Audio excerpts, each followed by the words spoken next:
안녕하세요. 메디컬 보청기 대표 청능사입니다. 이번 영상에서는 보청기의 선명도를 극대화하기 위해 여러분이 알아야 할 모든 것을 알려드리겠습니다. 단도직입적으로 말씀드리겠습니다. 대부분의 보청기는 말소리와 음악을 더 선명하게 만드는데 부족할 수 있습니다. 특히 주변에 배경소음이 있다면 더욱 그렇죠. 하지만 이건 단순히 보청기만의 문제가 아닙니다. 여러분이 겪는 선명도 부족 문제에 보청기가 큰 영향을 미치는 것은 맞지만 보청기에서 얻는 선명도에 영향을 주는 요소는 수없이 많습니다. 이 영상에서 그 모든 것을 다루겠습니다. 시작하기 전에 큰 부탁 하나만 드릴게요. 구독과 좋아요 해주시면 감사하겠습니다. 보청기의 선명도를 극대화하기 위해 첫 번째로 필요한 것은 고주파수를 충분히 증폭시키고 있는지 확인하는 것입니다. 대부분의 난청의 경우 고주파수 청력을 먼저 잃기 시작합니다. 노화, 소음 노출로 인한 난청일 경우 보통 그렇습니다. 고주파수 청력을 잃으면 키읔, 시옷, 피읍, 스 소리와 같은 음성의 자음 요소를 잃기 시작합니다. 그리고 인간의 음성에서 선명도를 얻는 부분이 바로 이 자음들입니다. 저주파수 음성 정보도 선명도에 도움을 줄 수는 있지만 저주파수에는 보통 소리의 크기를 인지하게 해주는 모든 모음 소리가 포함되어 있습니다. 제가 시중에 대부분의 보청기가 음성 선명도를 복원하는데 부족할 수 있다는 이유는 많은 보청기 제조사들이 제조사 초기 피팅 설정에서 고주파수를 의도적으로 적게 증폭시키기 때문입니다. 고주파수 음성 정보에 접근할 수 없다면 선명도는 되찾을 수 없습니다. 제조사들은 사실 의도적으로 이렇게 합니다. 제조사가 원하는 건 고주파수 소리를 덜 증폭시켜서 보청기 소리를 더 편안하게 느끼게 만들고 초기 착용 수용률을 높이는 것입니다. 그럼 어떻게 될까요? 편안하게 들리는 보청기를 얻게 되겠지만 지금부터 평생 동안 음성의 선명도는 포기해야 합니다. 그럼에도 컴플레인 없이 난청인들이 편하게 듣기 때문에 그렇게 설정하는 것이죠. 그렇다면 이 상황 속에서 어떻게 보청기의 선명도를 극대화할 수 있을까요? 여러분의 담당 청각 전문가가 시리 측정을 사용하고 있는지 반드시 확인해야 합니다. 보청기를 프로그래밍할 때 단순히 제조사 초기 설정에 맡겨두고 소리가 어떠세요? 라고 묻는 대신 고주파수 처방 목표치에 도달하고 있는지 검증해야 합니다. 고주파수를 필요한 만큼 증폭을 해준다면 이는 선명도를 극대화하는 데 큰 도움이 됩니다.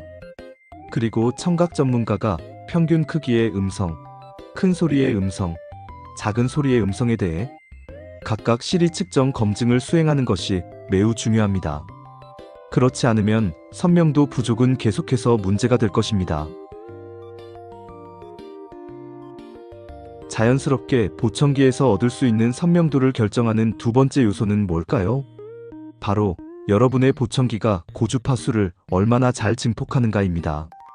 모든 주요 보청기 브랜드를 평가할 때 평가 요소 중 하나가 고주파수 증폭 능력입니다.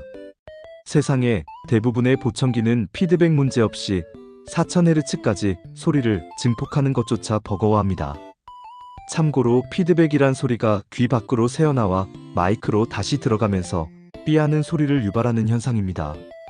시리 측정을 해보면 어떤 제조사의 보청기가 고주파수를 제대로 증폭할 수 있는지, 어떤 것이 불가능한지 아주 빠르게 알 수 있습니다. 시리 측정이 필수적인 이유는 선명도하고도 연결된다는 점 기억해주세요. 보청기의 선명도를 결정할 세 번째 요소는 고무돔을 써야 할까? 아니면 맞춤형 이어 몰드를 써야 할까? 입니다. 돔과 몰드의 선택은 난청의 형태, 난청의 정도, 웨이도의 크기와 모양에 따라 다릅니다. 저주파수 청력은 정상이고 고주파수 난청이 경도에서 중도 정도일 때 고무돔 오픈형은 선명도에 아주 좋습니다. 자연스럽게 듣고 이해할 수 있는 저주파수 음성 정보가 웨이도로 방해 없이 들어가 고막을 진동시키는 동시에 보청기로는 고주파수만 증폭시킬 수 있기 때문입니다. 하지만 저주파수와 중주파수에도 난청이 있거나 고주파수 난청이 중도 이상이라면 이런 경우에는 오픈돔으로는 해결이 안 될 수 있는데요. 웨이도 안에 더 많은 증폭을 가둬두어야 하며 선명도를 극대화하려면 보통 벤트 통풍구가 있는 고무돔이나 음향학적으로 최적화된 벤트가 있는 맞춤형 이어몰드를 사용해야 합니다. 자신에게 어떤 것이 가장 적합한지 확인하는 첫 번째 방법은 보청기 제조사의 프로그래밍 소프트웨어에서 피드백 관리자 확인을 실행하는 것입니다. 보청기가 내부적으로 소리를 생성하여 귀 밖으로 새어나와 잠재적으로 피드백을 유발할 수 있는 소리의 양을 측정하는 과정입니다. 고주파수를 증폭하는 데 방해가 될 정도로 귀 밖으로 새는 소리가 너무 많다고 나오면 귀에 더 밀착되는 막힌 형태의 돔이나 벤트가 더 작은 이어몰드를 사용해야 합니다. 즉, 선명도를 되찾고 있는지 확인하려면 보청기에서 나오는 증폭량을 반드시 검증해야 합니다. 보청기에서 얻을 수 있는 선명도를 결정하는 네 번째 요소는 바로 어음인지 점수입니다. 청력 검사를 받을 때 난청을 고려하여 완전히 들을 수 있는 크기의 소리로 제시되는 단음절 단어를 명확하게 이해하는 능력을 테스트받게 됩니다. 이를 어음인지 또는 변별 테스트라고 합니다. 이 단어들은 녹음된 오디오로 제시되어야만 더 정확합니다. 검사자가 마이크에 대고 직접 말한 것을 따라하게 한다면 그건 정확성이 떨어질 수 있는데요. 사람은 절대 장시간 같은 소리의 크기와 일정한 속도로 말할 수 없기 때문입니다. 단어를 듣고 피검사자는 검사자에게 다시 말해야 하며 정답 여부에 따라 점수가 매겨집니다. 시각적 단서도 없고 단어의 문맥도 주어지지 않습니다. 어음인지 점수는 얼마나 정확하게 대답했는지에 따른 백분율로 0%에서 100%까지 있으며 점수가 높을수록 좋습니다. 정답률이 높다면 조용한 상황에서 보청기를 통해 큰 선명도를 얻을 수 있다는 것을 의미합니다. 하지만 정답률이 낮다면 보청기를 착용한다 해도 큰 선명도를 얻지 못할 것임을 말해줍니다. 음성을 듣고 이해하는 외유모세포 기능이 어느 정도 남아있다고 가정할 때 보청기 선명도를 결정하는 다섯 번째 요소인 청각정보 처리 능력을 고려해야 합니다. 청각정보 처리 능력이란 들은 것을 빠르고 정확하게 실제로 이해하는 뇌의 능력을 말하며 보청기의 선명도를 최적화하려 할 때 자주 간과되는 변수입니다. 인간은 귀가 아니라 뇌로 듣습니다. 보청기가 난청으로 놓친 소리에 다시 접근할 수 있게 해준다 하더라도 뇌는 여전히 그 정보를 올바르게 처리해야 합니다. 이 능력이 좋으면 보청기에서 더 나은 선명도를 얻을 수 있습니다. 반면 뇌가 이를 처리하는 데 어려움을 겪는다면 선명도는 떨어집니다. 이는 특히 배경소음 상황에서 음성을 이해할 때 더욱 그렇습니다. 이것이 바로 청능사가 항상 소음 속 어음 검사를 진행해야 하는 이유입니다.